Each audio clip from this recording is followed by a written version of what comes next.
Hey guys, what's up and welcome to my channel. My name is Sev and today I'm going to be talking about the 10 things that you could be doing for your business on your downtime.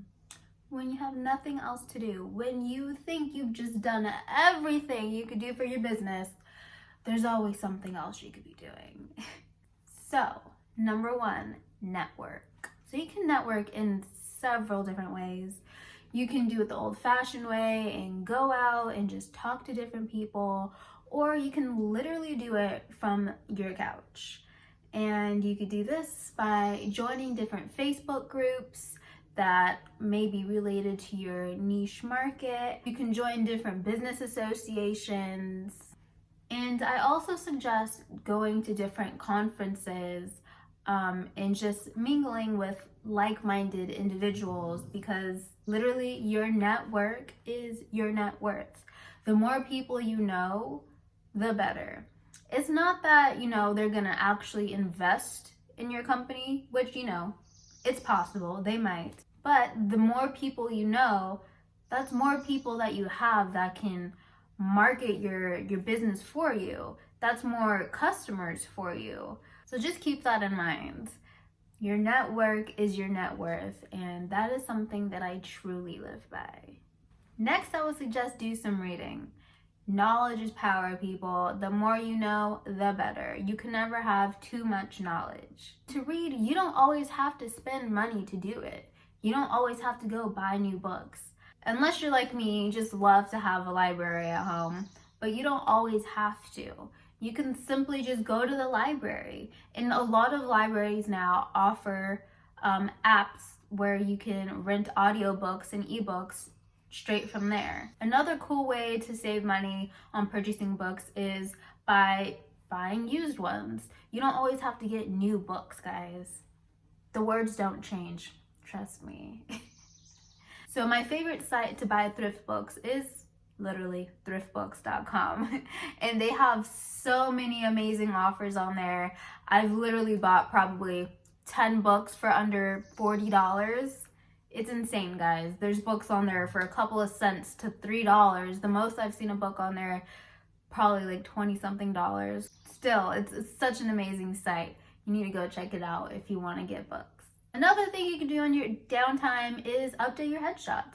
I mean, why not? You have nothing else to do, right? So you thought. Now, since our phone cameras are so good, you can literally just take your headshot on your phone. You just need maybe a white background or even a cool background, maybe some bricks, a bright pink wall, anything. And you could do it yourself by just simply putting on a self timer and voila. Or if you're with some people, you could just have them take a snap of you and there you go. You have a new headshot. Just crop it, make it look a little bit more professional. But I mean, what more do you need than that? It doesn't always have to be, a $200 headshot. You can literally just take it on your phone. The next thing I suggest doing is doing a self-audit. And by this, I mean, go through all of your social media platforms and websites and making sure everything is cohesive. Go through your website and make sure everything that you have on there is 100% accurate and up to date. Check that your website is SEO optimized and that your social media platforms are using the best hashtags. And also be sure that all your fonts, colors, and logos are all cohesive from your social media platforms to your website to your marketing materials. Make sure everything matches. And to help you do so, I would also suggest, if you haven't done already, make a brand style guide. A brand style guide is something super simple. It can literally just be a sheet of paper listing the hex number of the colors that you use for your brand and the names of the fonts that you use for your brand. It could be as simple as that. It's easy peasy, but if you have it right there to see, it makes it 10 times easier than having to go back and forth and just making sure everything is there. Another thing that I suggest doing is creating a content calendar.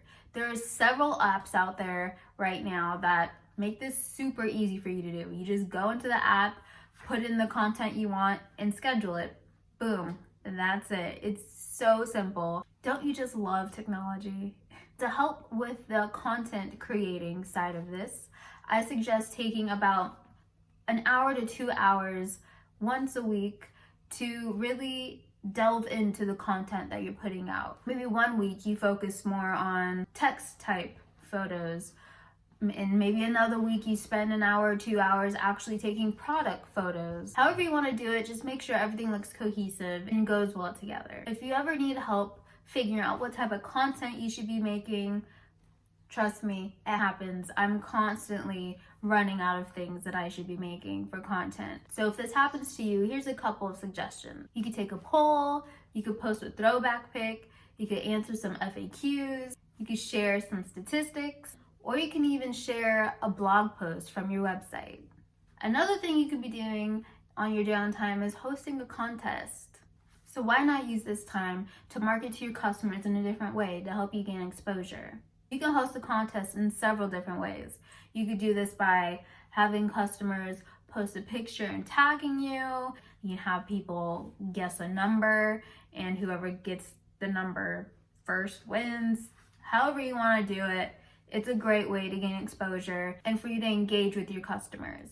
Another thing you could be doing, if you haven't done so already, is claim your business on Google. By doing this, it allows people to find your phone number and your address when they look you up. It also allows them to write reviews. And speaking of reviews, you should also make sure that you're on Yelp, because those are the top 2 things that people use when they do look for businesses. I know I do. I definitely Yelp every business I go to before I even walk in. We're almost done, guys. Stick with me. So another thing you can be doing right now is checking out your competition. Your competition is going to help you out tremendously. Pay attention to how they interact with their customers. Look at what marketing strategies they're using. You can even be studying how they take the photos of their product or service. So look at your competition and just see what they're doing. That way you can try to be one step ahead. And lastly is interact with your customers.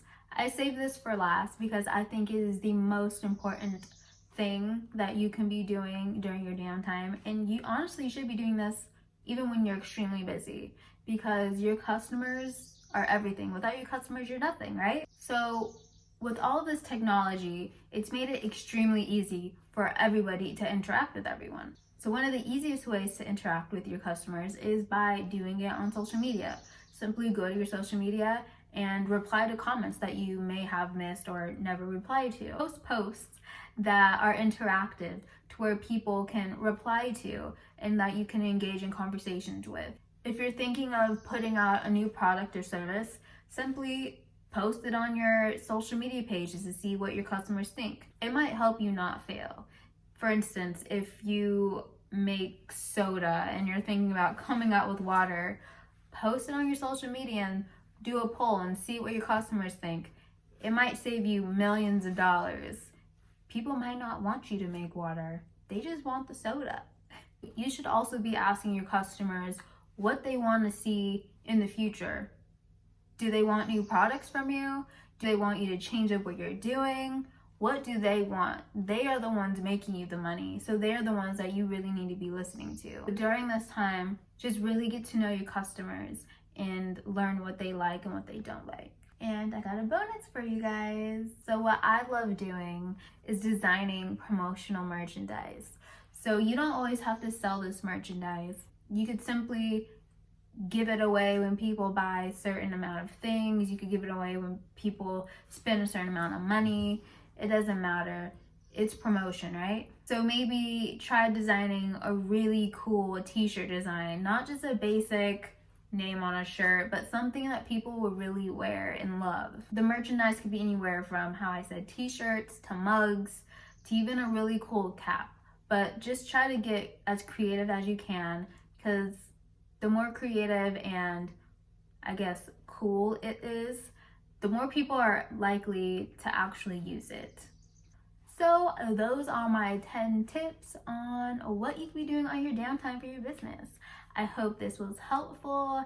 And as always, if you have any questions, feel free to hit me up. I am an open book. If you have any suggestions for future videos, please let me know. I am open to anything. Until next time, guys.